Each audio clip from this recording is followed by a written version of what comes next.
এয়া এতিয়া মই বনাই আছো মাছ জিকা মানে জোল বনাম মাছৰ আৰু জিকাৰ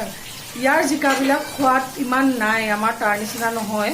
হ'লেও মই যে চাম কেনেকুৱা লাগে হা দিল্লীৰ জিকা খাই চাম মোৰতো সোৱাদ নালাগে তথাপিও চামচোন আজি মাছ দি বনালে কেনেকুৱা লাগে এবাৰ খাই চাম আপোনালোকে মোৰ লং ভিডিঅ'ত বনাই দিব ঠিক আছে আৰু মোৰ যদি ভিডিঅ'সমূহ ভাল লাগে লাইক কমেণ্ট শ্বেয়াৰ কৰিব হা মই এতিয়া মানে বনাম আৰু বনাই আছো মাছখিনি ফ্ৰাই কৰি লৈছো আৰু দেখাই আছো মই কেনেকৈ বনাম এয়া মাছ ফ্ৰাই এয়া মোৰ ভাত হৈ আছে এয়া বিলাহী কাটি আছে মোৰ মানুহজনে সহায় কৰি আছে আকৌ মোক সদায় সহায় কৰি দিয়ে বেচেৰাই গৰমত অকলে অকলে ৰান্ধো বুলি সদায় সহায় কৰি দিয়ে এয়া মই জিকাখিনি ঢালি দিলোঁ এতিয়া জিকা বিলাহী পিঁয়াজ অকণমান আদা নহৰু দি দিলোঁ দেই এয়া মাছখিনি মই এতিয়া ফ্ৰাই কৰি ৰাখিছোঁ এইখিনি মই এতিয়া ইয়াত ঢালি দিম এয়া মোৰ ভাত হৈ গ'ল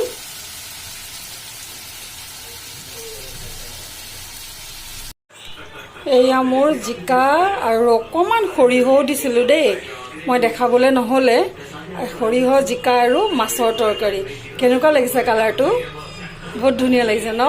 মোৰ যে বৰ ভাল লাগিছে খাওঁতে বা কেনেকুৱা হ'ব চামচোন অসমৰ জিকাটোতো নহয় বাৰু অসমৰ জিকাটো সোৱাদ আগতীয়াকৈ গম পাওঁ যে সোৱাদ হ'ব এতিয়া নাজানো আৰু কেনেকুৱা হয় খাই চাম দেই জনাম বাৰু এয়া চাওকচোন মোৰ জিকাৰ তৰকাৰীখিনি কিমান দেখিবলৈ ধুনীয়া লাগিছে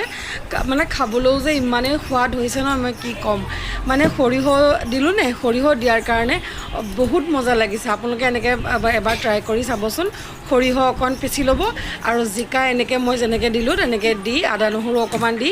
এনেকৈ বনাই খাব ইমানেই মজা লাগে ন মোক ক'বলৈ পাৰি দিল্লীৰ জিকাবিলাকত ন ইমানটা আমি সোৱাদ নাপাওঁ কাৰণ আমাৰ অসমৰ মাটিটো বেলেগ চব্জি তব্জি যে কৰে আৰু ইয়াৰ মাটিটো অলপ বেলেগ তো আমাৰ তাৰ জিকাবিলাক ধৰক একো নিদিলেও খাই ভাল লাগে নহয় জানো কিন্তু ইয়াত মানে অকণ মছলা পাতি বেছি দিলেহে ভাল লাগে কিন্তু আজি মই একো মছলা ইউজ নাই কৰা আৰু মছলা মই ইউজ ইমান নকৰোঁৱে চব্জি তব্জিত অলপ চলপ ইউজ কৰোঁ অকল জলকীয়া গুড়িটো মোৰ থাকে আৰু বাৰ মছলা অকণমান থাকে সঁচাকৈ ইমান সোৱাদ লাগিছে মোৰ ভিডিঅ'টো কেনেকুৱা লাগিলে বাৰু যদি ভাল লাগিলে লাইক কমেণ্ট কৰিব শ্বেয়াৰ কৰিব দেই